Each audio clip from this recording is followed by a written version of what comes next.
to a live Shaw Sports presentation.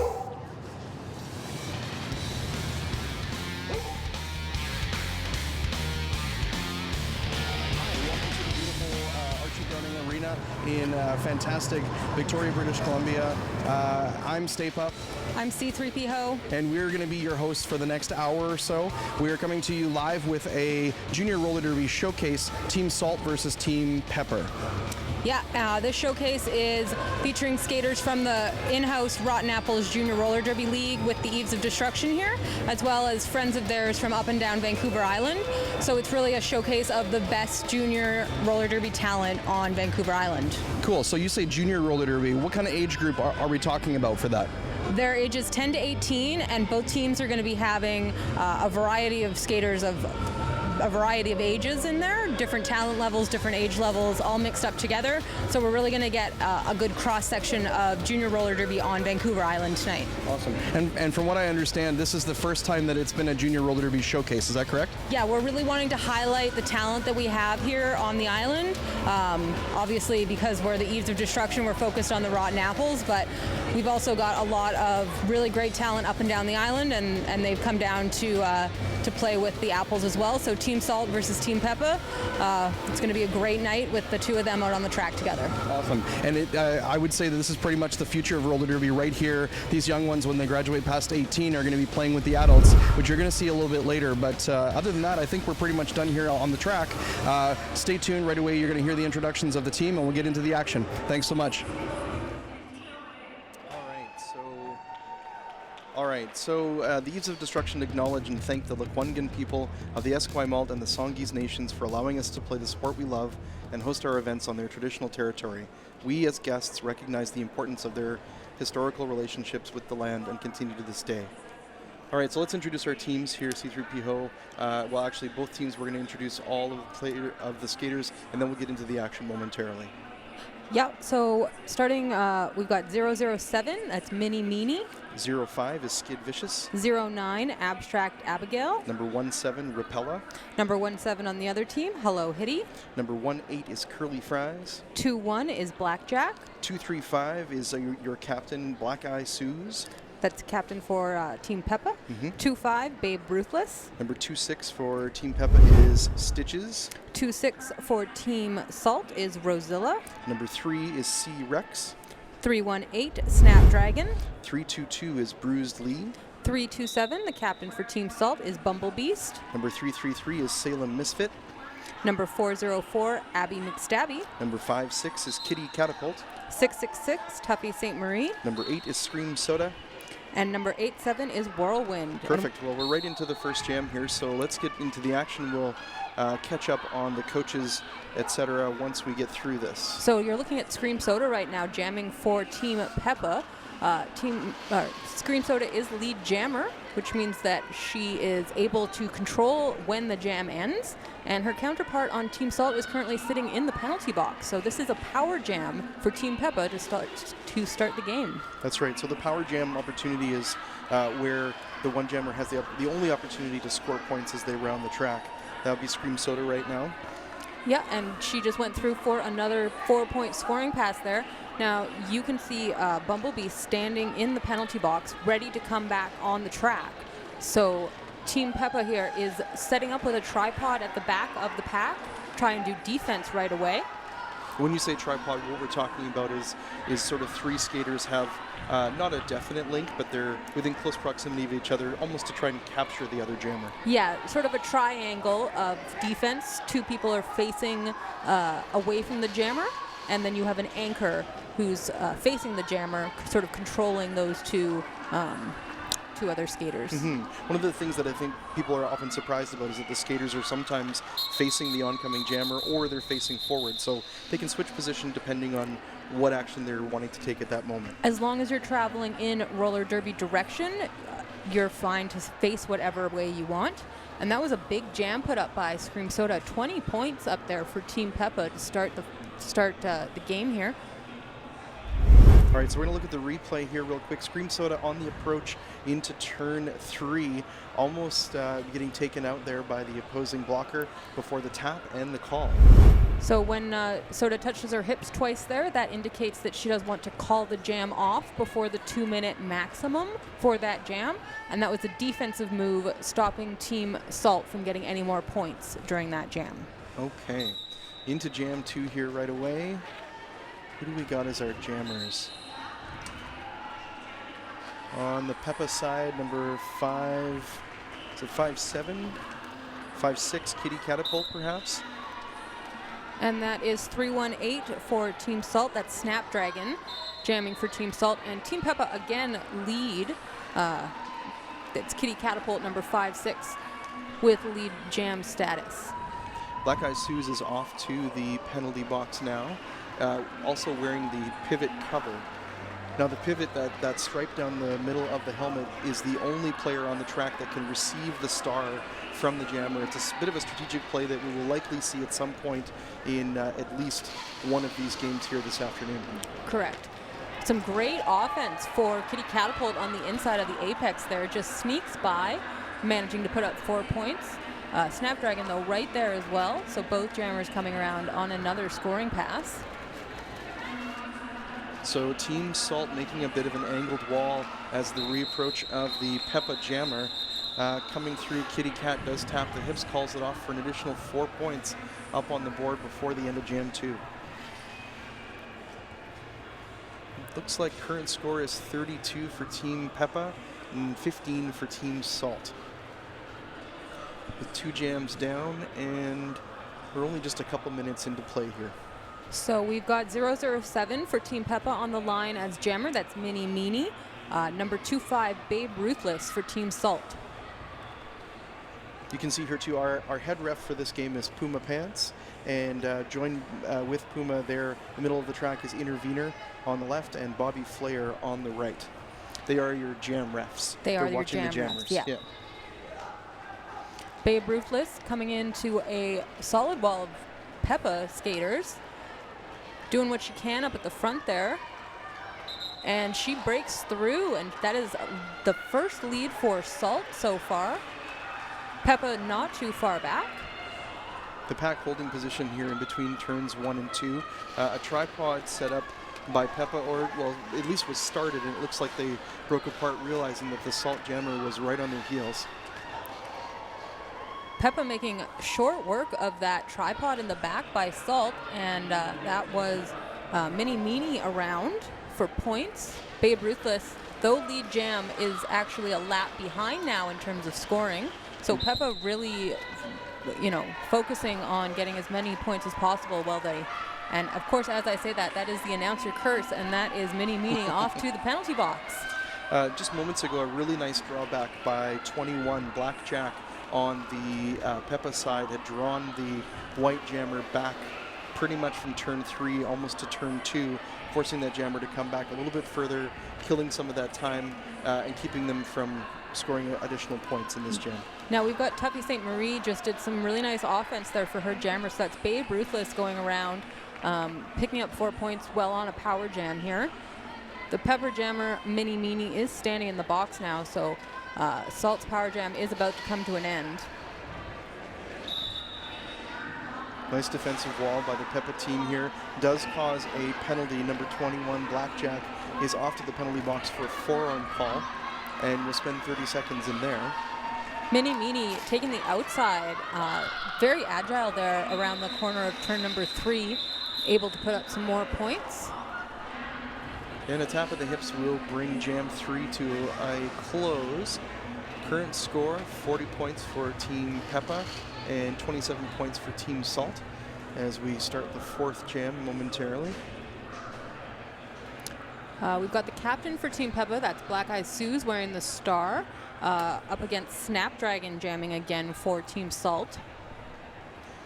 Team Salt is holding the forward position defensively here, awaiting the start of this next jam. The jammer is doing some posturing a little bit here, not really letting the other jammer know where they want to start. Black Eyed Suze wanting to dominate that line before the whistle blows. Suze is a very, very smart player. She's been around for a long time, so she's got not only good skating skills, but also a good strategic brain. Scream Soda with a defensive hit draws Snapdragon back as Black Eye Suze gets out as lead, and it is going to be another power jam for Team Peppa. And a breakthrough for Black Eye Suze into turn 2 and down the straightaway. Once again, both teams' defense deciding what to do here as the jammers reapproach. Oh, and Team Peppa caught sleeping as Snapdragon comes out of the penalty box and just skates right past all of them. They were lined up on the inside to do a sweep, thinking they still had more time on their power jam, but they did not, and Snapdragon took advantage of that. Team Salt setting up here, awaiting the return of Black Eye Suze, trying to force through before turn 3, swinging to the outside and then crossing to the inside in turn 1 once more. Or sorry, turn 4. Snapdragon taken down hard once again. That is Scream Soda with the big defensive hit and the drawback. Team Salt setting up just in front of the jam line once again. Black Eye Suze with a few shoulder nudges there coming through the pack once more.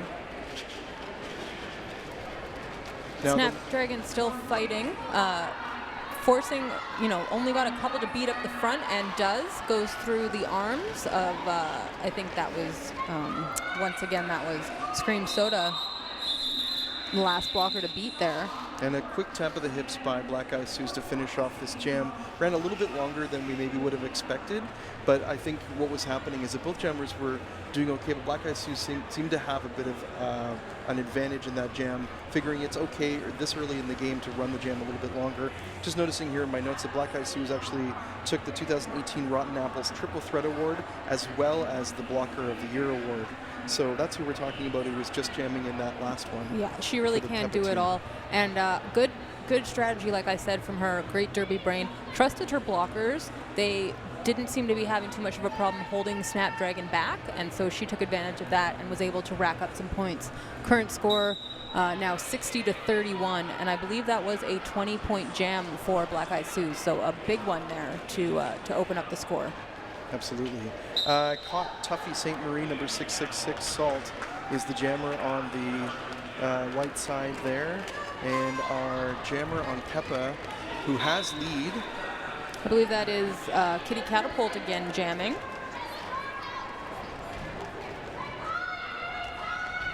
Pack now moving into the straightaway. Kitty Catapult crossing to the inside in turn 3 and picks up the first points of the jam, 4.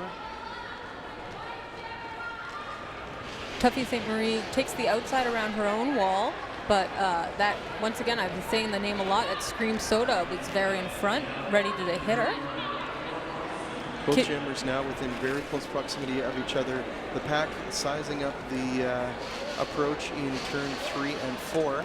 Kitty Catapult still a lap ahead, though, so more points on the board there for Team Peppa. And Tuffy St. Marie stuck behind a wall at the back of the pack, as Kitty Catapult will call that jam off.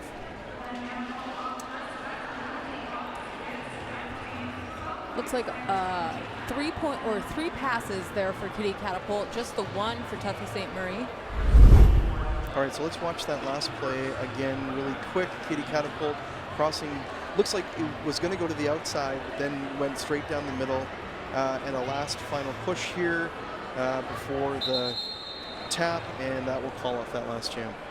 Now, if you notice, Kitty Catapult looks quickly to the bench to get a bit of a cue signal from the coach on the bench. This happens quite frequently where the jammers are checking in with their own bench, their coach or their track manager to say, do I call it, do I keep going, that sort of thing. So, yeah. Mm-hmm. And you'll also notice that Kitty Catapult there aimed for the arms in between the blockers.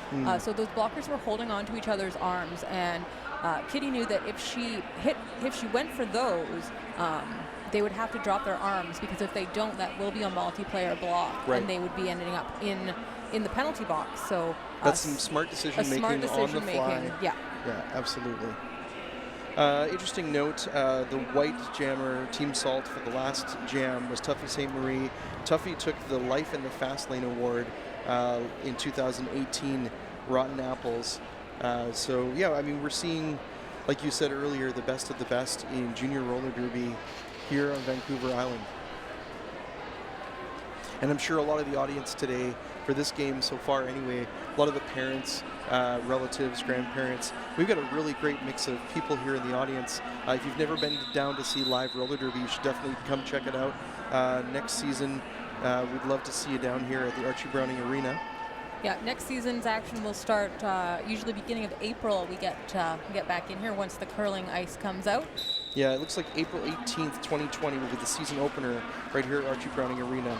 But you can keep your eyes on the Eves of Destruction social media channels for all your roller derby updates. And that was Rapella out as lead jammer up against Mini Meanie there. Oh, apex jump by Mini Meanie. That's the first one we've seen tonight. So if you are playing roller derby bingo at home, make sure you check that one off. Now, interesting of note too, that's always a risky maneuver because if you happen to hit somebody when you're in the air, the jammer can actually draw a penalty from doing that. The other thing too is if they don't land in bounds. Now, how does that work? There is a way where if they don't land correctly, then they actually have to go back in and around. They will have to recycle back around, or else it would be a cut call if they didn't seed. Yeah. So back to the action on the track here. Rapella really struggling here and is going to call it off after getting some input from the bench as Mini Meanie coming around for another scoring pass. So despite the fact that Team Salt was lead on that last one, Meanie's putting up a three-pass jam there, and just the one pass for... We're going to watch that apex jump one more time. Now, interesting, lifting from one foot and onto the other.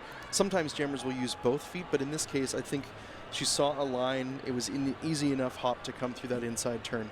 And then to finish up the jam here, Rapella knew the defense was there, decided to call it off. And like you can see there at the end of the shot, Mini Meanie in scoring position once more, and her agility in those last few laps was really obvious. She was cutting from inside to outside very easily and able to get through the crowd. So Scream Soda back on the line for this jam on the Peppa side, and our Babe Ruthless on the Salt side. Nice. And Ruthless is going to be lead jam there. Scream Soda, a very fast skater, however, is going to definitely put the pressure on here. Hitting the wall of Peppa defense coming into between turns 1 and 2 once more. And that is Scream Soda coming around lapping Babe Ruthless. So that's 4 points up on the board for Peppa, as Ruthless still pushing against Black Eyed Sue's. Does get the points and calls that off. So that's going to be a 4-4 jam. So tied jam there. Current score 88 to 40. I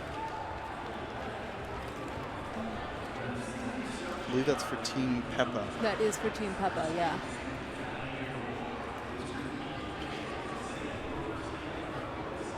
Let's watch that hit one more time. Babe Ruthless coming into the pack here. First scoring pass. Boom. Hit right into the shoulder there of the pivot and taken down. Yeah. And this is the end of the jam here. Babe Ruthless getting forced kind of to the outside, deciding it was time to call it off. Black Eyed Sue's last blocker to beat does that and decides to play it safe, call that one off. We got about 15 minutes and 50 seconds remaining here in the first half. Lead jam now going to Salt, number 666, a returning jammer. We have seen Tuffy St. Marie before. And Team Peppa 5-6, that's Kitty Catapult, another jammer we've seen out quite a few times. Tuffy comes into the wall hard. However, I believe that is going to be a penalty. The outside Packraft TKO trying to call a low block call. And it is Tuffy St. Marie heading to the penalty box. So we do have a power jam for Team Peppa and Kitty Catapult. Kitty Catapult took the 2018 Rotten Apples Awesome Catitude Award, perfectly suiting their name. That's perfect. And the pack now coming in between turns 3 and 4. Kitty Catapult taking full advantage of the power jam, racking up a few points here. Does get forced to the inside temporarily just before the jam line. I believe that was Whirlwind with the hit on the inside line, and that forced Kitty Catapult to go back. If you get hit out of bounds, you have to recycle in behind the person that hit you out and anyone who was in front of you when you went out of bounds. So you can't better your position by skating off of the track. That's what we call a cut call. Now, I just noticed there that as Tuffy St. Marie had broken through the black defense at the back of the pack, the black defense quickly recycled in front of the white defense, getting that second opportunity to try and hold back the Salt Jammer. Yeah, really quick reforming, sort of cycled around the offense there. And Kitty Catapult now looking for some help, and that is Mini Meanie, one of the jammers so far in this game for Team Peppa, providing some really great blocking offense for her jammer as well. Yeah, the interesting thing about that strategy too is that Kitty Catapult had already scored the points by passing the other player's hips, had already picked up the points. The entire goal of Peppa's defense at that point was actually just to try and slow the jammer down so that the next lap was going to either take longer, or maybe the jam would be called before they got the opportunity. Yeah.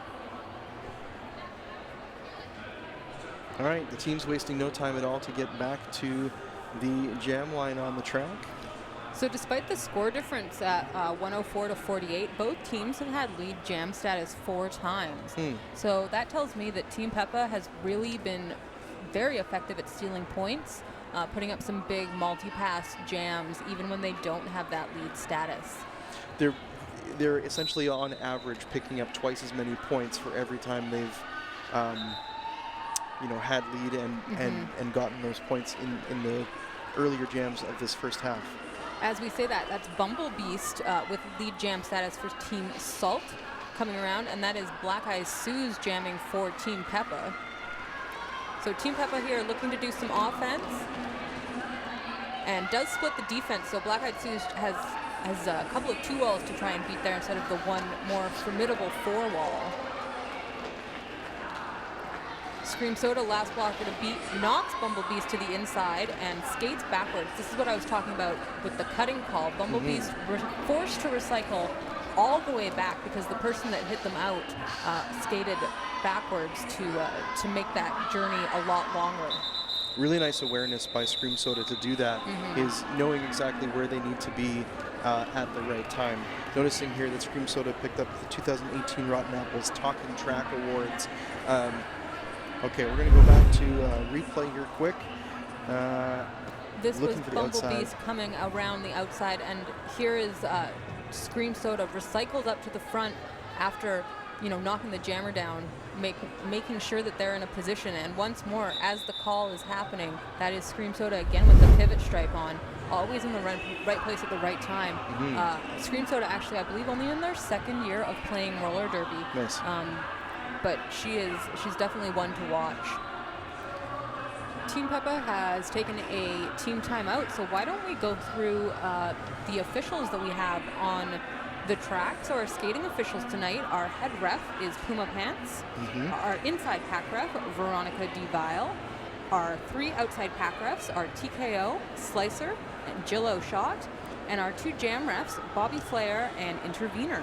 Now the jam refs will switch teams that they're following jammers for at the half of the game, just to try and keep things nice and fair, so that if there is one, tendency to call certain calls on one jammer, then it's equally going to happen on the other side. Exactly, yeah. Let's talk about our non-skating officials that we have for this first game. Our head NSO is Tidal Wade. What's PBM? Penalty box manager. Thank you so much. PBM, penalty box manager is Hexadecimal. Penalty box timers. Scotty. And Slaying Mantis. Yep.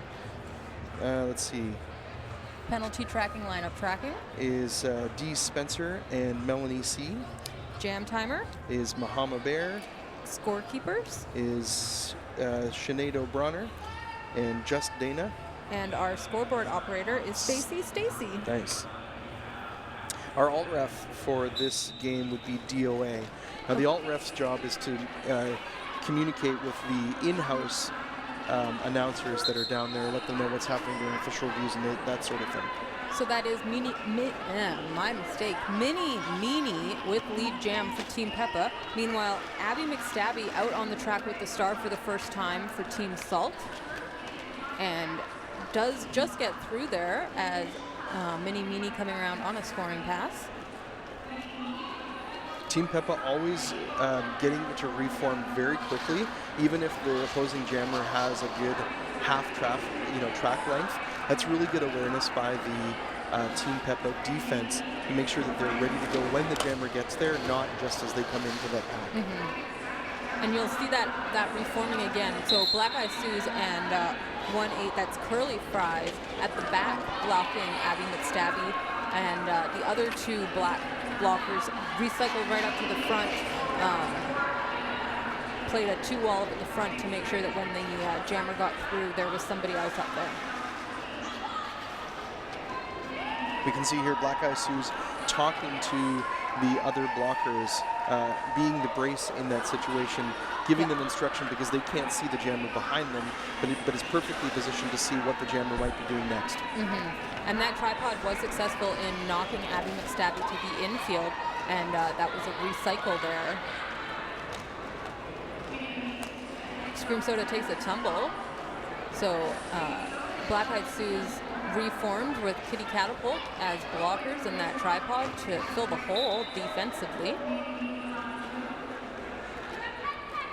Passing Whirlwind, the last blocker there in that the third turn, and around the track now. I'm wondering if we're going to see Abby McStabby look for a star pass from their pivot, so that means that they're able to take the star off and pass it over if they're having some trouble. However, the jam gets called there before anything exciting like that can happen. Okay, so both jammers coming up to the pack here. Black jammer Mini 007 with a nice cross and around the Team Salt defense. Again, looking for that outside line and then past their own blockers before making that pass in the corner. And that was the low block we just saw that was number 3 from Team Salt, C. Rex, tripped the black jammer, and so they are currently sitting in the penalty box. So let's see, that's Team Salt with only 3 blockers to start this next jam. 4-on-3 pack advantage for Team Peppa, not what Team Salt wants at this point in the game, with a score that's a differential of about 80 points at this point. Especially not with a jammer like Scream Soda, who does have those laterals and is able to push that tripod right out of play at the front there. In order to legally hit someone, you have to be within 10 feet of or 20 feet of what we call the pack. Roller derby pack rules, sort of like an offside in a more traditional sport, but much more complicated. Let's just put it like that. So in order to be legally onside, you must be in the pack. Babe Ruthless here coming around as Scream Soda also hits a wall. Both jammers in a scoring position. Yeah, we had a bit of a jammer race there on that last lap. Both jammers really quickly trying to get back around to the pack, and the pack holding pretty steady where they were for the majority of that. Team Peppa really opening that score up. 144 for them to 60 for Team Salt. Let's watch that again. Here's that jammer race you were mentioning. Yeah. Both eyeing up the pack as they approach, and a push right into the middle of that Salt defense. Black Eyed Sue's, doing a great pick there to clear the way for Scream Soda to laterally move towards the inside and get through, and before they call it off. Curly Fries jamming on the, is it on the Salt side? I believe so. Team Peppa and Snapdragon on Team Salt. Yeah. So this is the first time we've seen Curly Fries with the star, and that is lead jam status for them. Snapdragon, meanwhile, with 1 blocker to beat up at the front, and is recycled.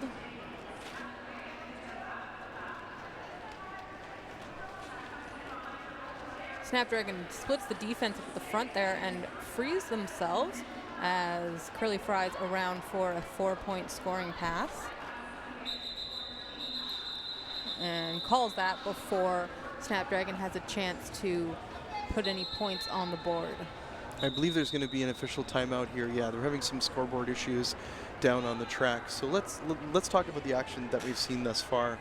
C3PO, we're seeing Team Peppa is really taking a dominating position here. As I mentioned before, scoring about twice as many points with the same number of lead jams, or at least roughly at this point. We're pretty close here. What do you think is happening that's causing this to be the result that we're seeing thus far?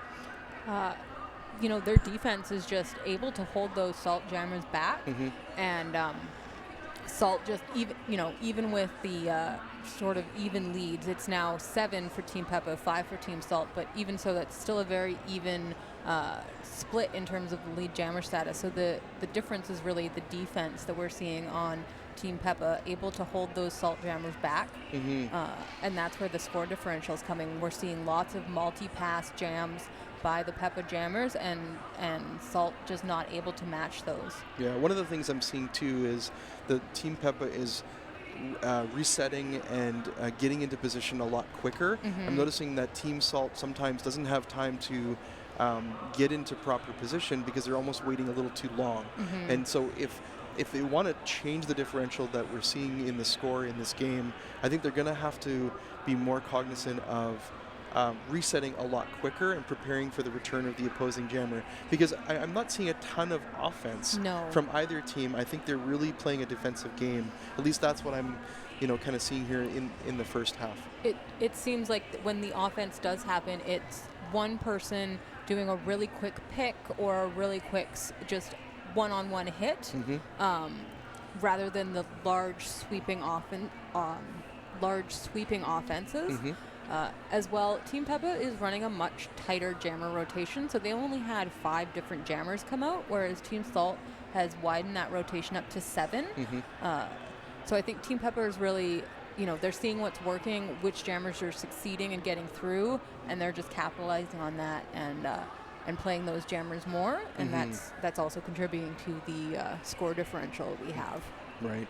Now, we didn't get a chance to mention the bench staff earlier, so let's do that really quick. On Team Salt on the bench, we've got number 7-7, Coach Fatality, number 5-6 is Coach Vendetta, and number 5-0 is Coach Fuzz. That's the Team Salt bench coaching contingent now. In roller derby, in junior and in the adult derby, I think they can have up to 4 on the bench, and then a turn coach if they want. A turn 3 sort of, we call it a third base coach, right, that just sort of mimics what the bench is signaling. Right.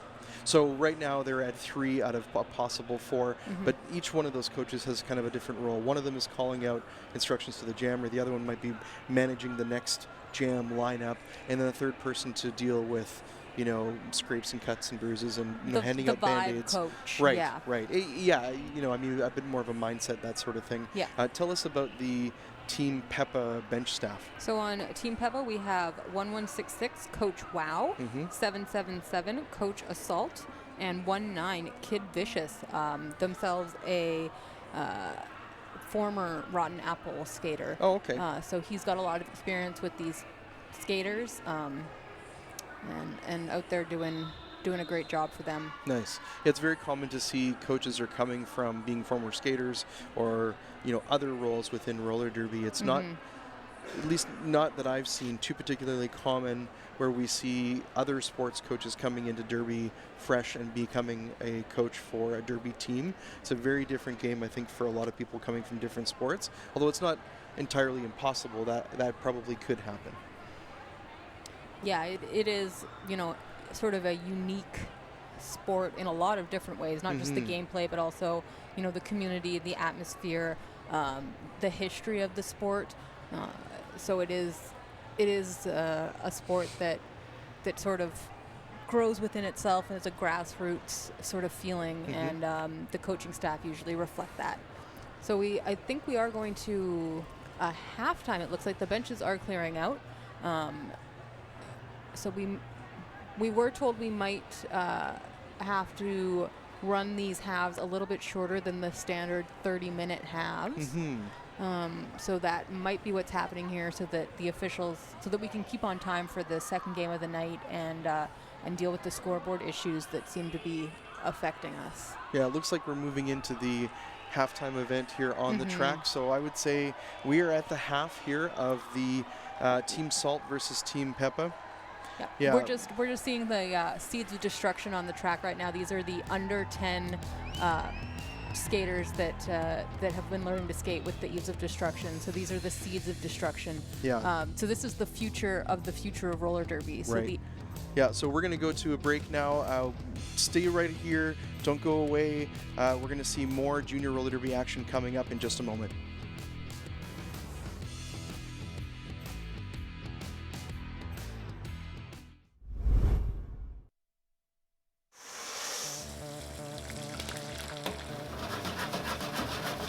Submerging rectangle-cut potatoes into 350-degree oil is common practice in most commercial kitchens. Turning a mundane root vegetable into a golden, crispy, salty fare. But what is not commonplace is taking that used cooking oil and turning it into biodiesel. We're using canola oil for its entire lifespan and then extending it. You're kind of returning it back to where it started in a way. The process of turning cooking oil into biodiesel for the big wheel van is done in the Cowichan Valley. Here we've got the cooking oil as it starts. It's been filtered, it's been refined to some extent. We've taken out the prawn tails and the French fries, and now it's ready to be converted into biodiesel. We've preheated it up to our reaction temperature, about 150 degrees Fahrenheit. And what we're going to do is carefully add a mixture of lye and methanol to the reaction flask. If we've measured everything out correctly, we'll make some biodiesel. B20, most warranties now allow people to use B20 in their new vehicles, and that's just a blend of 80% regular diesel with 20% biodiesel. And they blend right here at the pump. They mix perfectly together, so you can go back and forth from biodiesel to regular diesel. And the needs of the Cowichan Biodiesel Co-op members, who were really the diehards, they didn't want to use 20% when they could use 100%. We've got the B100 here, 100% carbon neutral, and get all the maximum environmental and health benefits from a fuel. Brian Roberts started making biodiesel in his backyard in the early 2000s. From there, he helped form the Cowichan Biodiesel Cooperative, which started selling their products at the Duncan Farmers Market. Almost political as much as environmental at the time. I just really wanted to know where my fuel was coming from. After selling over 600 liters in one day at the farmers market, it was time to come up with a better solution. The co-op currently operates 2 biodiesel pumps in the Cowichan Valley. The cost of running, maintaining, and expanding the co-op is a costly endeavor, especially when competing in the billion-dollar fuel industry. So Brian and his team had to get creative. We created a nonprofit called Cowichan Energy Alternative Society, and we kind of expanded our focus to trying to kind of grow local low-carbon economies. One of the initiatives of Cowichan Energy Alternatives is the Community Carbon Marketplace. It's an online platform for businesses, individuals, and local governments to offset their carbon footprint to become carbon neutral. Welcome to the Community Carbon Marketplace, the virtual farmers market of the carbon market, where your organization can be a seller of community carbon credits you produce by reducing emissions. Brilliant idea. It essentially allowed cities such as ourselves and municipalities the ability to invest in our own local economy and in our own local initiatives to lower our GHGs so that we could become carbon neutral. GHGs, or greenhouse gas emissions, are also lowered by the City of Duncan by using biodiesel in their garbage truck. It's one of the first municipalities to use biodiesel in their fleet vehicles, and we have since engaged many more communities. We certainly hope it is an example by which other municipalities can engage to lower their footprint. Why wouldn't we do it? It just comes down really to we need to take all the steps that we can to change our impact, our negative impact on the environment. This is here, it's local, so why wouldn't we do it? The Biodiesel Co-op, Cowichan Energy Alternatives. You'd think Brian would have enough on his plate, but he says there are other petroleum-based products that could use a biodiesel alternative, so he created Ergo Eco Solutions. If you think about all the things like the petrochemical industry does with oil, hydrocarbons, you can make a lot of those same things from like recycled cooking oil, like form releases, paving release agents, solvents, soaps. But a nonprofit is not a good vehicle to be able to do research and development if you want research and development grants. And so we ended up creating social enterprise Ergo Eco Solutions to do the commercial waste cooking oil collection, to expand that, and also to do an R&D program into all the great things that we can make from the cooking oil. Brian and his team have the knowledge to create and expand their biodiesel lineup of products, but to ensure those products turn into a sustainable business model that works within a circular economy, they've signed on to take part in Project Zero. Project Zero is all about building a circular economy on Vancouver Island. What we know to date is that only 9% of our economy is circular, which means we throw out a huge amount of waste. And your ventures, your ideas are going to contribute to a circular economy and help Vancouver Island be a leader in the world in circularity. Project Zero is a 5-year action plan run by the nonprofit Synergy Foundation. Their goal is to help businesses not only reduce their waste, but to turn waste into a product. Team at Ergo have really been incredible. They've already been in the biodiesel business for a number of years, and now they're really looking at new innovative products. There's so many products we use in construction, road building, that are petrochemical based, and they're coming up with alternatives that'll be brand new to the marketplace. And we feel that this can be a solution for construction and road building in Canada, but also all over the world. Project Zero is in its first year of their action plan, which includes an incubator program, giving startup businesses such as Ergo information they'll need to create a pitch-ready business plan, connection to experts, and access to investors looking to invest in the circular economy. We realized that we needed a place to specifically work on Vancouver Island initiatives and work with small businesses, First Nations, all kinds of people in the community. And it's really about kind of giving back on our home turf, work on more innovative initiatives here, because we really feel that Vancouver Island can become a global hub of the green economy. No silver bullet solutions for it, being able to replace petroleum. You know, we see diesels being used for quite a long time, I think still into the future, because all heavy duty machinery is going to be using it. If we can still make use of this waste cooking oil and use it for a good purpose, and that's still carbon neutral and helping to provide a service while not impacting the planet, then we see, as I said, using kind of what you've got where you've got it. Most Canadians don't give their waste a second thought. We just toss it in the garbage to be transported to the nearest landfill. Out of sight, out of mind. Project Zero is trying to change that mindset, to make waste into our greatest resource. Only time will tell how their guidance with Ergo Eco Solutions will change the oil industry. Food for thought next time you bite down on a golden, crispy fry.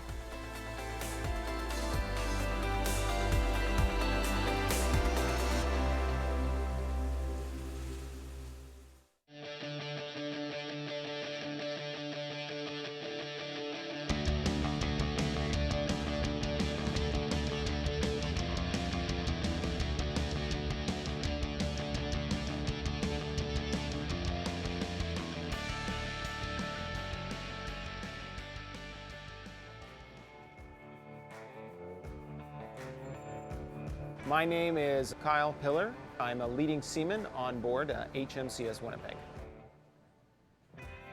I'm from a small town in southern Manitoba called LaSalle. I grew up there and decided to join the Navy and see the world. Before I joined the military, I worked at just kind of odd jobs here and there in retail, vehicle technician beforehand, but they weren't really satisfying. Work was sparse sometimes, and I felt I wanted something more rewarding and something, you know what, a little more steady and long term. And so my father was in the military, his father is military, and there's always something in our family. Just one day it clicked, that was the fit for me. All right, tell the honorable news. I lead a team of engineers to repair and maintain anything in the engineering department, more specifically the auxiliary section on ship. I oversee as a technician to certify that equipment is correctly repaired. All right, Jax, update. And instruct junior personnel how to fix and maintain the equipment. And then also report back to the chief engineer and the engineering officer the state and availability of their engineering plan. Awesome. Yeah. Cool. Great, thanks. Okay. Thanks, guys. So we are currently in the machinery control room on board HMCS Winnipeg. This is where we control and monitor the ship's propulsion and engineering plant. The prelude to action is the work of the engine room department.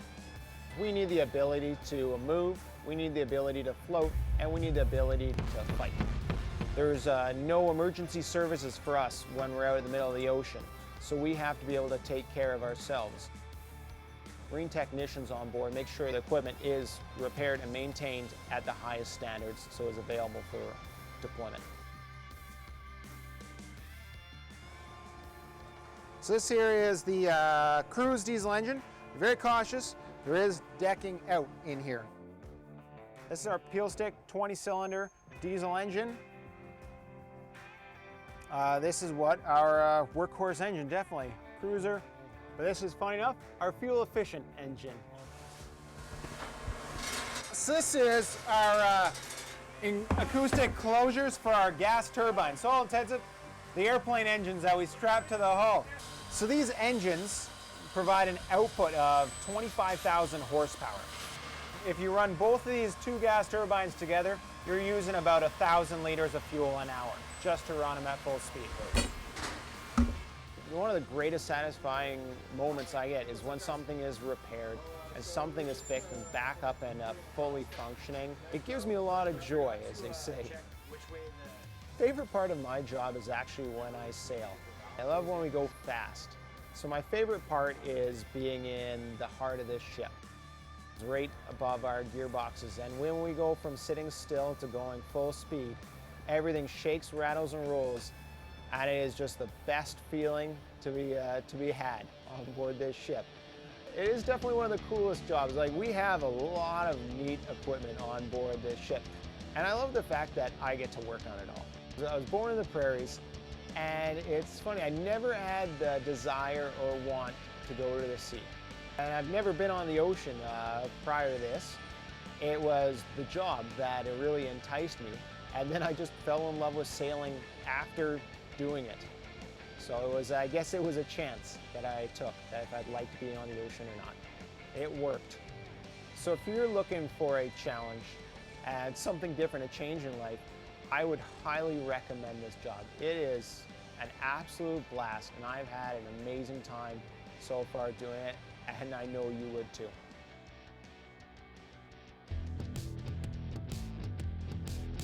And we're back here at Archie Browning Arena in Esquimalt. Here we are, just looking at a few highlights from the first half of this junior showcase game. Team Salt versus Team Peppa. Jamming right there. Black Eyed Sue's. Here we see Mini Meanie, and I believe that is Abby McStabby. Getting forced to the inside there, yep. And same two jammers here. That's Mini Meanie coming around for points. Here we see Snapdragon splitting that wall up at the front, getting through. As Curly Fries in black there does the same, just a little bit after the fact. And number 18 here trying to break through Curly Fries. That white defense, the Salt defense, and a final pass to finish that one up. We're just about ready for the second half of action here. Both teams back on the line, just doing a quick equipment check in, getting the officials ready to go here for the second half of this game.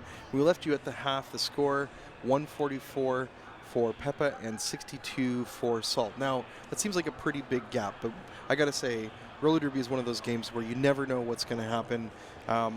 You know, these teams could pick up 25, 30 points in a single jam, so an 80-point, difference is not insurmountable, let's just say. No, definitely not. And it also really depends how the line runners on both teams decide to play the second half. Team Peppa, like we were saying, was running a really tight jammer rotation. I think they might start to expand that as they do have that comfortable lead. Right now we have Stitches in with the star for Team Peppa. Haven't seen her skating yet with the star on. Normally out there as a blocker. So I think we're going to see a much wider jammer rotation from Team Peppa now that they do have that comfortable lead. And it's a fresh start for both teams. They got 5 players each on each side. Nobody in the penalty box, serving time from the end of the last jam of the first half. So that was Team Salt goes out and does get lead jammer. That is Rapella on Team Salt, approaching the pack right now. Up against the number 17, Hello Hitty on Team Peppa, puts up 4 points. First points of the second half there by Team Salt. And the pack moving into the straightaway now. Nice defense by the Salt blocking contingent there. Rapella sneaking around on the apex, high-stepping over a couple of different players there, managing to sneak through, puts up 4. We do have Stitches 1 lap behind, also in a scoring position though.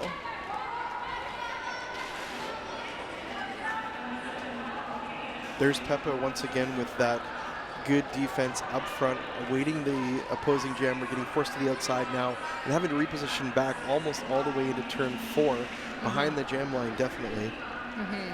So that was Scream Soda with the hit on the outside and that drawback. Rapella almost getting through there on the inside, knocked out by the pivot and is forced to recycle slightly. Both jammers now looking for an opportunity as the pack comes into the straightaway once more. I noticed that Rapella was looking to the bench to find out, should I call it? Should I keep trying? Should I call it? And finally, I guess, getting the signal to call it off and end that first jam. So that was a 3-pass jam there for Rapella, and Team Salt puts 12 up on the board for them, bringing their score to 74. Team Peppa adds 7. Okay, so here's Rapella again on the approach on the inside of turn 2, and only 1 blocker to oppose coming through that time. Now here's that point where getting forced to the outside and then being drawn back. 1 more here on the outside of turn 3. A bit of a slip. Looking to the bench once more. It's time to call it off. Yeah. Black Eye Sue's up against Snapdragon now. Suze gives a little shoulder shove right off the whistle. I believe there was some side-eye in there as well. There was a lot of side-eye, I think, from both sides. Of course, Snapdragon and Black Eye Sue's both play for the Rotten Apples, so they scrimmage together every week, know each other well. I saw a little hop here in turn 1 by Hello Hitty just to get in front of the opposing player. Nice, defense, good pick up and move very quickly is what's contributing to the Peppa defensive game here. Peppa doing an all right job there, holding back Snapdragon, but Snapdragon actually making pretty easy work of that wall, especially considering how much they were struggling in the first half to get through like that. So really good hustle there by Snapdragon to put the pressure on and have Suze call that one off when, in the first half we would have seen Suze run that jam a lot longer and gone for that multi-pass jam. Now, okay, let's take a look here at that last jam. Here's that side eye we were talking about, and the shoulder shove right at the whistle. Here's Suze getting lead jammer. And on the reapproach once more in turn 3. Now, you notice right at that moment there, didn't even look back before deciding to tap the hips, had a pretty good idea of where the Salt Jammer was, and just decided I'm going to get as many as I can, whether it's all 4 or whether it's the differential of 2. It didn't really matter. It was, this is my time to do it. I'm just going to force ahead as quickly as I can. Really good track awareness there. So we have Scream Soda jamming with the star for Team Peppa, and that is Buffy Tuffy St. Marie, my apologies, number 666 for Team Salt, who is lead jammer. Both jammers not very far from each other, though, as the pack holds up in turn 2. Some nice defense by the Peppa team again in the rear position here on the track. Salt taking that forward position, hoping that the opposing jammer will get tangled up by their own defense, at least momentarily, before the tap and the call. So Rapella had a really great hit off to the outside there on Scream Soda and forced Soda to recycle. However, Tuffy St. Marie decided, I've got some points.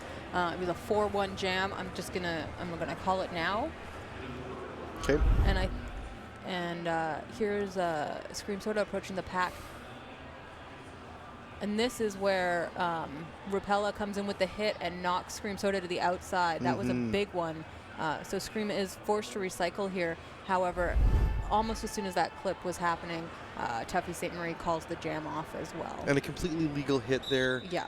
Everything was above board, so no penalty called like we saw. So we've got another new jammer up in black. That's Abstract Abigail 09 for Team Peppa. Team Salt jammer out first, but is not lead jammer, my mistake. So that is 87 Whirlwind. So lead jammer status still open. So probably what happened is Whirlwind passed a blocker who was out of bounds or down. Right. You have to pass all the blockers upright and in play in order to be awarded that lead jam status. Yeah, sometimes it's okay to forego that lead jam. If you have a pretty good advantage and you're going to make a good, run for it, it also tends to force the other jammer to call the jam early as soon as they get the lead jam. Now we're watching them run the jam here a little bit, and in some cases I've seen it where they go, well, I don't have that forward position even though I've got lead. Here's my time to cut the bleeding, if you will. Abstract Abigail now on a power jam as Whirlwind sitting in the penalty box. Some great offense on the inside there, and Abigail takes advantage, comes up the inside of turn number 2, goes around for 4 points. This is Abstract Abigail's first year of skating. So that's quite impressive. You're out there first year, you're already jamming in the showcase, and you're putting some points on the board. I wish I was doing that in my first year. That's interesting. The yelling and noise that you're hearing is actually, in some part, is the skaters communicating to each other while they're on the track. There's a lot of distractions going on. Sometimes it's the audience getting excited as well, but I believe that most of the yelling that you're hearing is actually the skaters communicating with each other about, here, you need to get in this position, the jammer is coming, someone's getting released from the penalty box, all those types of things. Team Salt now on the power jam. So that's Whirlwind, the lone jammer on the track, as Abstract Abigail going to the box for a track cut. So that is Team Peppa is going to start in the penalty with the jammer in the penalty box. So it's going to be a power start for Team Salt here. And we see Babe Ruthless lining up with the star for Team Salt. Let's go back to that last jam. Here's the push by Peppa's 09 into the corner there. I believe that's Blackjack pushing Abstract Abigail out at the front of the pack, which enables her to get out and get that lead status called.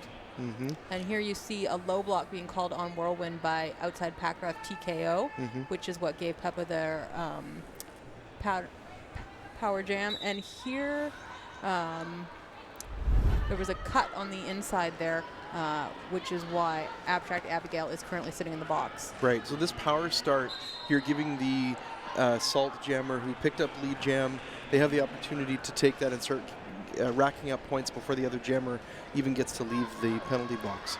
So you can see the Salt players lined up all on the inside, and they come in from the inside and sweep all of the Peppa players out towards the outside, making a big hole for their jammer on the inside line.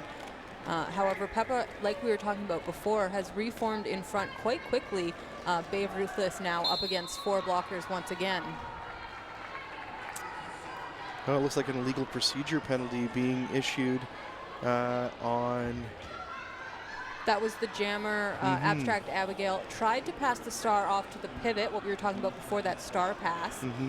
However, I missed the action that was illegal there, but Abigail now sitting in the box as the jammer, and the jammer cover actually on the track in between the pivot and jammer lines. So Abigail will have to pick that up as soon as she comes out of the box, and then maybe attempt that star pass again. I wonder if the star was dropped perhaps, or maybe it was passed illegally to another player. That player dropped it so that Abstract Abigail can pick it up when coming back onto the track. Because Abigail got the penalty as a jammer, I think what happened was she might have been down when she initiated the pass. Gotcha. Which would be why it was illegal. Right. Meanwhile, while we've been chatting, Babe Ruthless has been going around, and now Team Salt has cracked that century marker. So they're at 101 here, and there is the completed star pass. So that is Scream Soda now jamming for Team Peppa. And she is putting that on her helmet. as Babe Ruthless now up against a lone blocker out there. That was Hello Hitty ready to do some defense there as the jam came to an end. So that was a full 2-minute jam. Mm-hmm. Yeah, the jams can go up to 2 minutes if the lead jammer does not call it before that point, but a jam will never go more than 2 minutes. Yeah.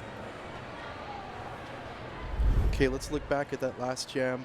Babe Ruthless on the reapproach and a big shoulder check there by That was Peppa's number Hello 17. Hitty, Right. a big defensive player out there for Team Peppa. A miss on the defense there. Okay, so I think what happened was Abstract Abigail actually came out of the box in front of someone, and so that is why they had it's basically a cut call because she came out of the penalty box in front of a skater, and so that's why she had to sit as the jammer because the pass wasn't complete. The illegal procedure was the re-entry from the box, Gotcha. not the start pass. Bumblebeast now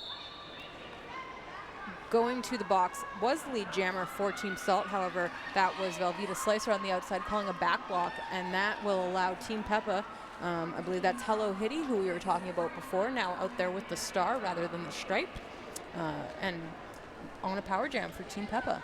Yeah, Peppa's defense hugging the inside line, really just playing a positioning game here. Not so much about being, needing to defend, but just almost staying out of the way so that their jammer can come through and score those points on this power jam. C-Rex with the takedown on the inside there, forcing Hello Hitty to recycle it right at the back.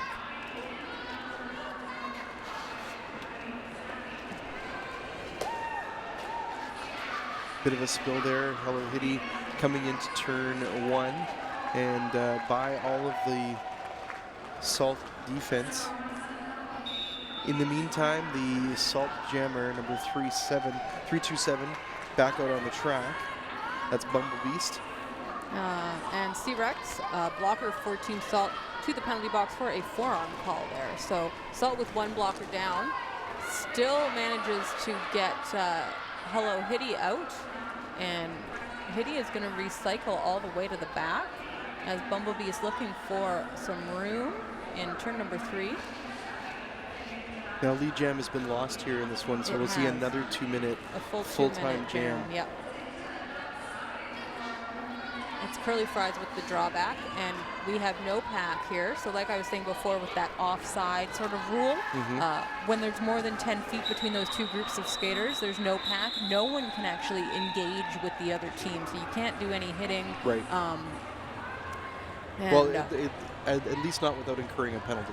Yeah, exactly, yeah. I mean, you could do whatever you want, but you'll probably end up in the box. That's right. Okay, let's look at that last jam one more time. Big hit coming up here. And this was C-Rex with that hit on the inside on Hello Hitty. And here's another that was shoulder Salem Misfit with the hit on Hello Hitty in that one. Nice determination by Hello Hitty. Just get back up and keep going. So we've got Snapdragon with Team Salt, and I believe that's Mini Meanie once again with the star for Team Peppa.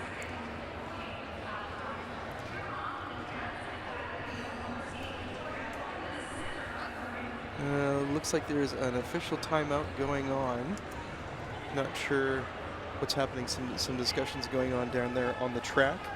Maybe catch you up on a couple of the other awards here. We had been talking about Bumblebeast, the captain on the Team Salt, had the 2018 Rotten Apples Dancing Queen Award. Well, that's an interesting award.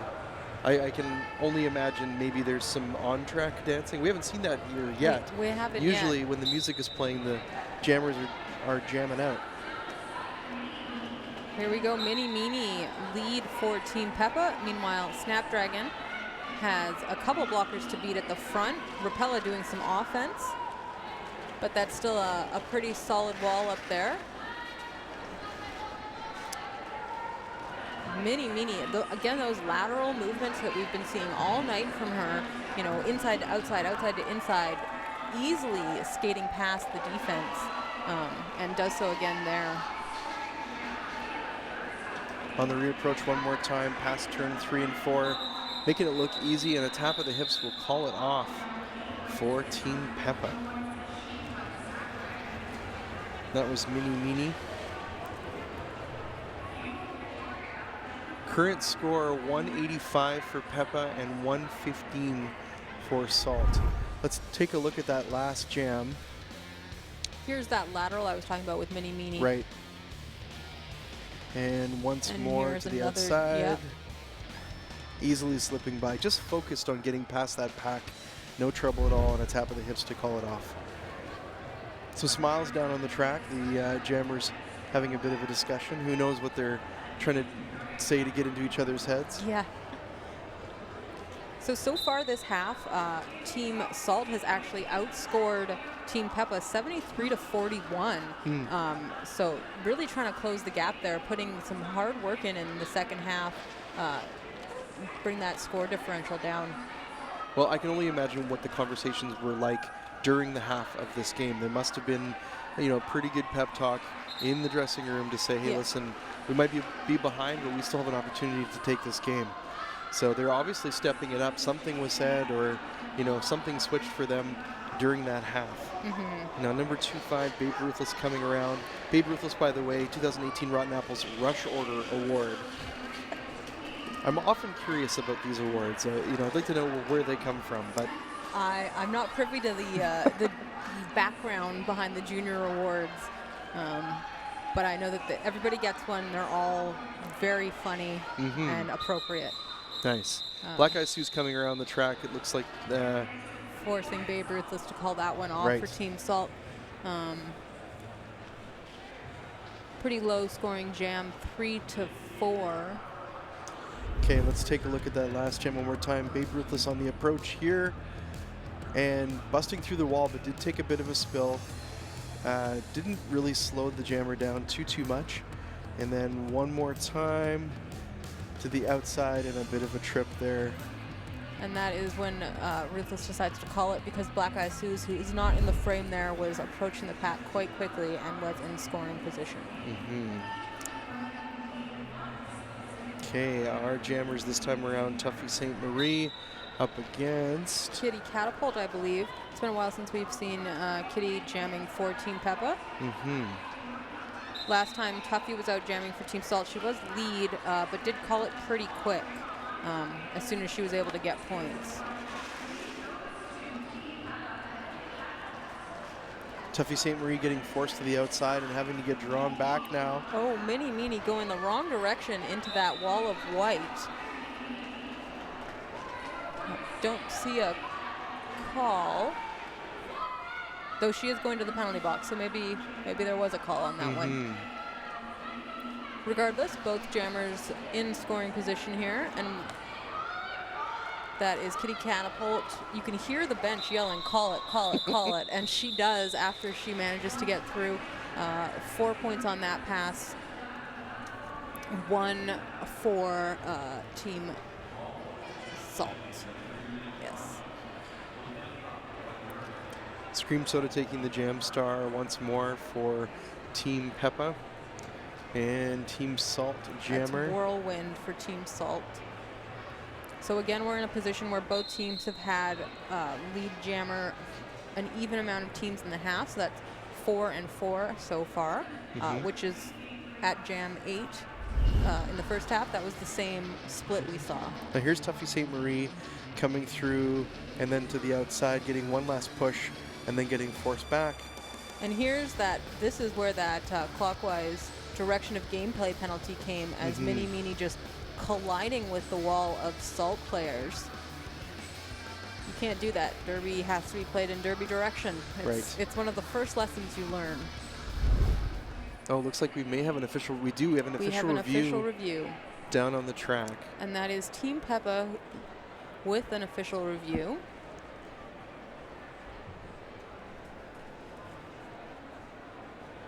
We'll find out what the result of that review will be here coming up. A couple more awards while we've got some time, and maybe some notable mentions. Abstract Abigail, I think you mentioned this maybe earlier, very first year skating, and on Team Peppa here. Also on Team Peppa, number 26, Stitches, got the 2018 Rotten Apples Go-Getter Award. So someone obviously who's, doing lots of extras or, wanting to get in there. Yeah. Okay. So, I see what's happening is that they're trying to challenge whether that directional should happen. Because it looked like they basically just impeded their own jammer, right, rather than one of those salt players. That seems plausible. Yeah. A couple more awards to mention. Rapella number 17, we've seen a little bit here. Team Salt 2018 Rotten Apples Game Brain Award. Also want to mention number 3 C-Rex 2018 Rotten Apples The Natural Award. And Snapdragon 318 2018 Rotten Apples Dragon Slayer Award. I like that one. Interesting. So Let's here's look another angle of that hit. So this is going to be from behind. Mini looks like she's really trying to avoid hitting those salt players, and does end up hitting her own jammer instead. Back that up real quick. It's really tough to call, and I mean, of course, the officials can only see what they can see. They don't have the advantage of the replay like we do up here. Now, it is interesting to note that who was the blocker that got the call against? Mini also got hit in the face, but because they initiated the contact, and it was with their own jammer as well, so there wouldn't have been a call on that. It doesn't look like that review was successful based on the fact that Mini is still sitting in the penalty box. So that means Team Peppa has lost their official review. Wow. And Team Salt Whirlwind making quick work of that defense. A burst down the outside to turn 1. That Scream Soda jamming for Team Peppa as Whirlwind comes around, jumps the apex for a full 4 points. And Black Eyed Sue's goes up to do a bit of offense for her jammer, Scream Soda. But that cost Peppa. They did not have time to reform in a defensive position, and Whirlwind came around for another 4 points. Very fast footwork by Scream Soda here in this jam. Mini with the hit on Whirlwind in turn number 3 and forces a drawback as Scream Soda gets around for another pass. Both jammers just continuing to put points up on the board here. Looks like Whirlwind is going to run this and get as many points as possible because they are down by quite a lot. It's a pretty strong jammer in Scream Soda to run a jam long against, but does put some points up on the board. During that jam, it looks like Team Peppa actually crossed the 200 mark. Now at 209, Team Salt at 135. As the minutes count down here in the second half of this game.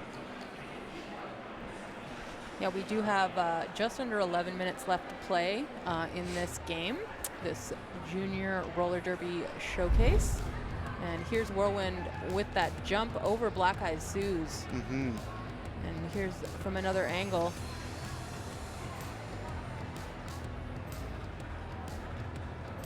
Big hip check there. Does not slow Scream Soda down at all.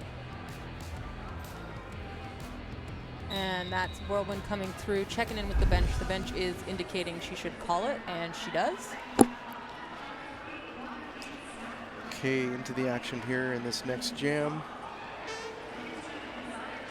And that is Stitches in black for Team Peppa with the star, Snapdragon for Team Salt.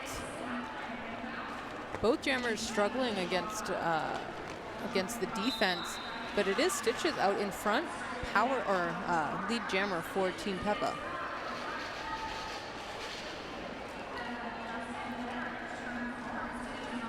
Snapdragon really getting tied up there by the Peppa defense before the pass after turn 3. Blackjack goes to the inside to pull a little bit of offense for Stitches. And it looks like Stitches is going to go off for a cut call. Got hit into the infield, came back onto the track in front of someone, sort of ceded their position on the track, skated backwards, but that doesn't count as ceding a cut. You actually have to leave the track in order to cede the cut. So that is going to be stitches in the penalty box. And Team Salt on a power jam, just what they need here.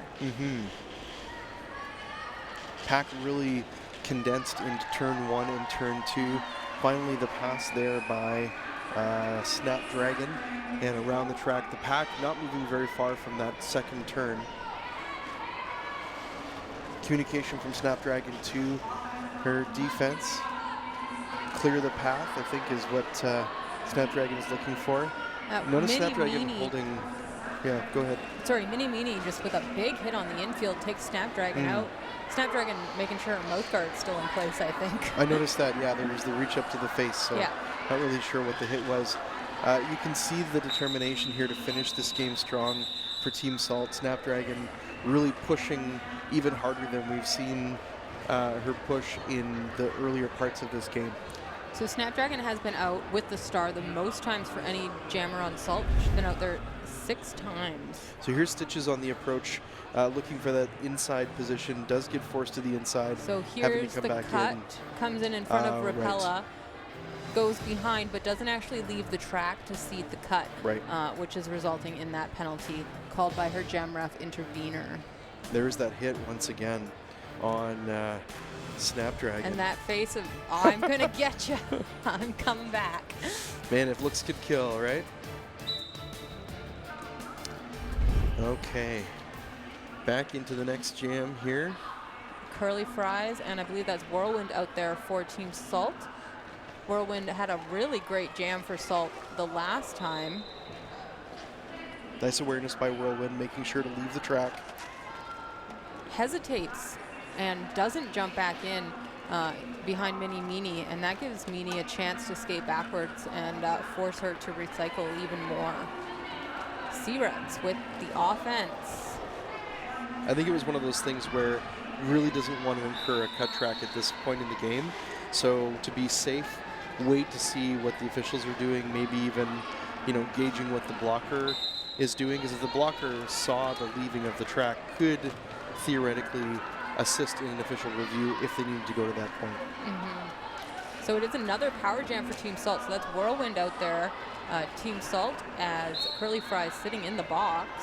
Oh, and Team Peppa with a full box. They've got their jammer, their pivot, and a blocker in there. So this is a 4-on-2 pack advantage and a power jam for Team Salt. Whirlwind making quick work of that with the help of some offense.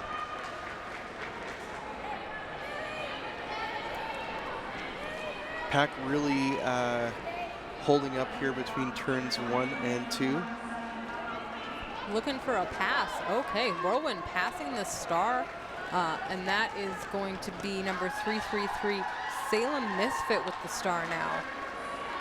Salem Misfit, the 2018 Rotten Apples Powerhouse Blockade Award winner, now donning the star and is your point scorer for Team Salt.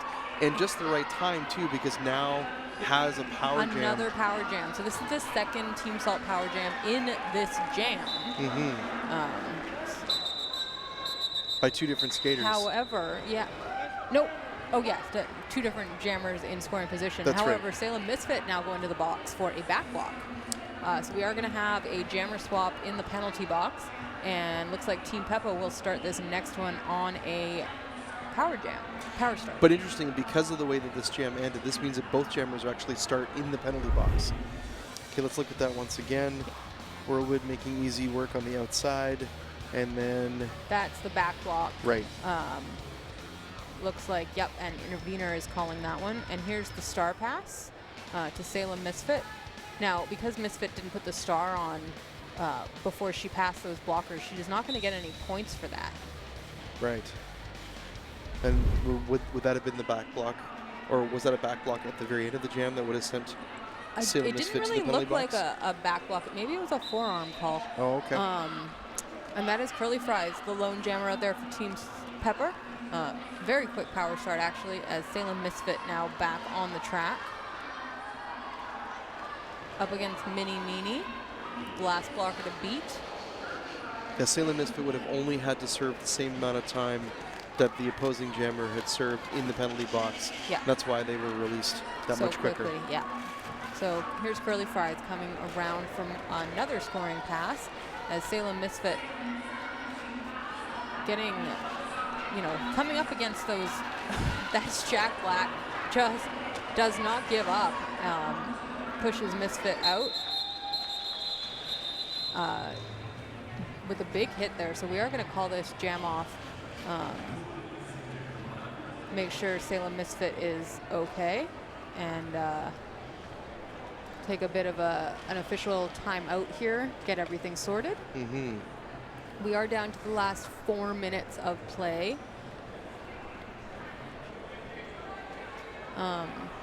Yeah, the officials having a conversation in the center of the track, probably trying to figure out how that hit was initiated, that sort of thing, before we get back to the action here on the track. Yeah, making sure that was a legal hit that took Salem Misfit out.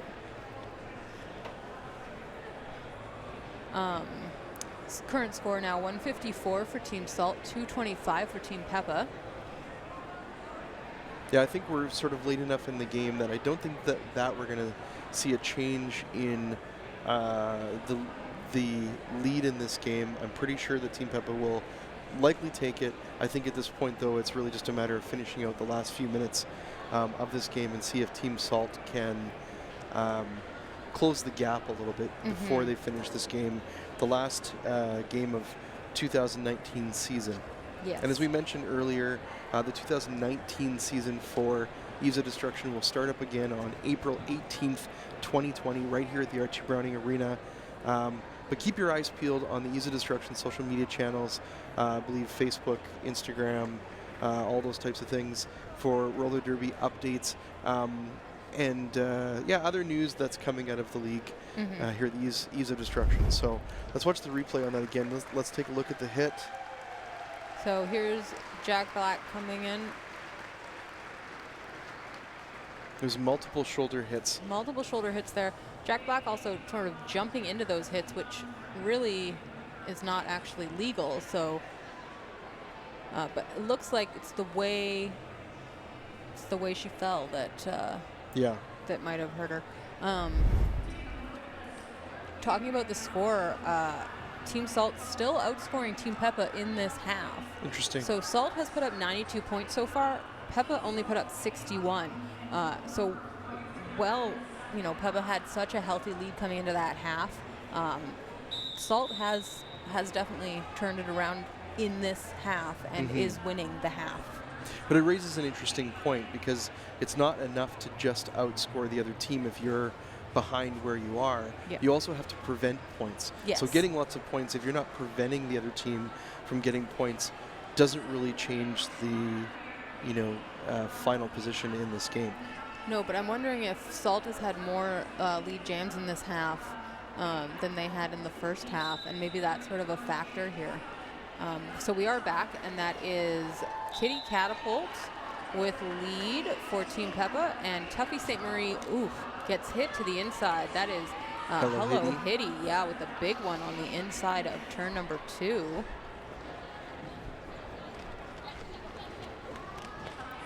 And Tuffy has taken the star off, splits the attention of the blockers, so now they have to watch both the jammer and the pivot to see, is this actually going to be a pass? Because you don't want to just let the other pivot set up in the front and take the star and run with it. And so that gives Tuffy just the distraction she needs to get through and put pressure on for Kitty Catapult to call that jam off. Now, there was a late penalty on the Peppa side. Hello Hitty with the pivot stripe on, sitting in the penalty box. It'll be a 4-on-3 pack advantage for Team Salt coming into this next jam. We're getting close to the end of this game. This might be the last jam, maybe one more. We still have a couple? Yeah, we still have 3 minutes left. So here's, I think we're going to see maybe that big hit on the inside. Here it is. Nice shoulder hit there by Hello Hitty, and drags Tuffy St. Marie back. Oh, we do have Abstract Abigail back out there jamming once again up against Babe. Ooh, Babe Ruthless with the ruthless hit right off the whistle. Yeah. It's what happens when you're not quite paying attention to everything around you. You might receive a shoulder hit. Yeah. And yeah, it is easy to get blindsided. Babe Ruthless takes advantage of the kerfuffle she caused right off the whistle there. Comes out as lead. Abstract Abigail still pushing.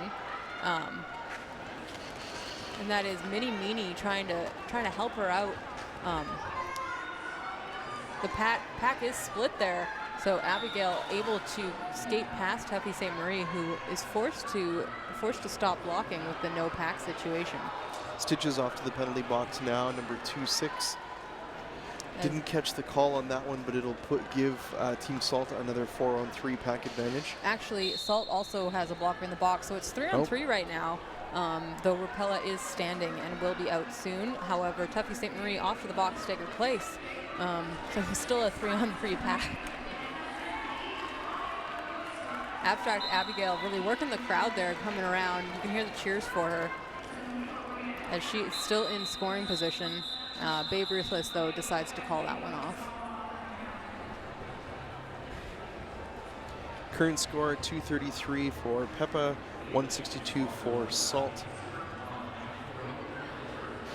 Not a huge change in differential here between these two teams.